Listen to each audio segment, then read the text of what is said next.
pressure.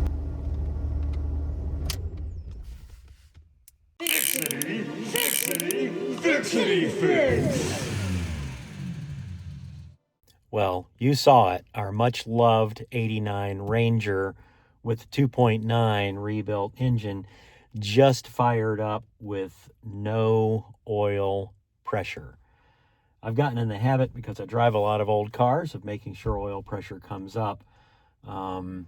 And when it doesn't, or if you're driving and you see the oil pressure needle or indicator drop to 0, you got to stop and turn off the engine as quickly as you can, because it could be catastrophic to run an engine even for a small amount of time with no oil pressure.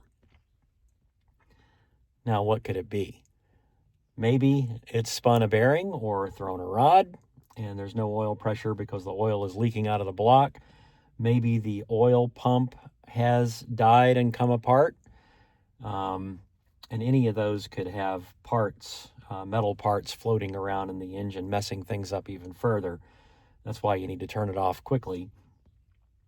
Running an engine without lubrication can create all kinds of havoc with wear parts and overheating.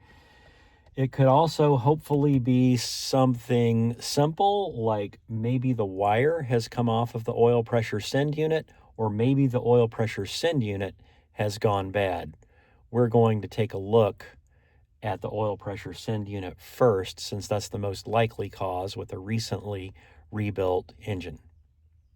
By recently rebuilt, I think we've got about 10,000 miles on this rebuild, and it's been flawless so far.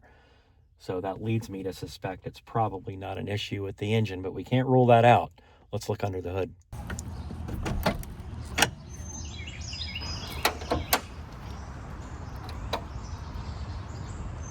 I don't see any evidence of leakage on the top of the engine anywhere. The first question we need to answer is, how much oil did we lose? All right, that's still pretty close to full. So the oil loss has been minimal. We've got our trusty flashlight. We're going to take a look here on the left-hand driver's side of the block. That's where the oil pressure send unit is. That's a pretty good shot of it there. We can see that the wire is still attached firmly to the send unit. That unit looks like maybe some oil has leaked around it. That's a pretty good sign.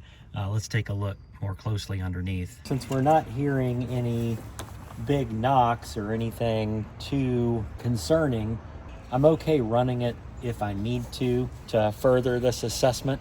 Why would I say it's a good sign that we see oil around the send unit? Because it's a lot cheaper to replace a send unit than it is to replace an engine or to get in it and replace an oil pump. I didn't hear any crazy noises when I noticed the engine was running with no indication of oil pressure. So I think things are probably working. I suspect that there's going to be a big leak when I fire it up. I'm going to fire up the engine, and you're going to watch that oil sensor for me and see if you see any oil spurting out. Here we go.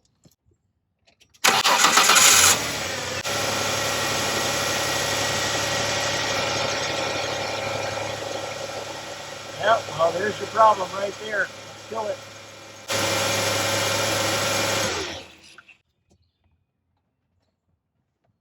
We're going to need a new part, since I can't easily source a Motorcraft part for this one.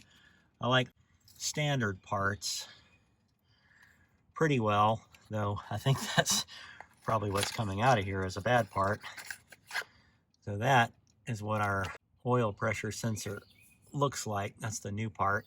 We're going to screw this one out and screw a new one in, and hopefully we'll be good to go.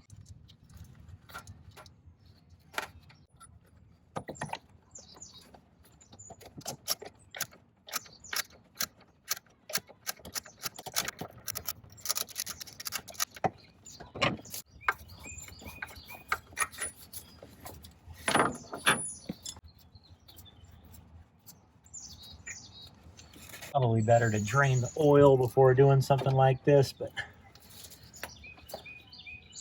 we're not going to go to that trouble right now since it's relatively a new oil change on this thing.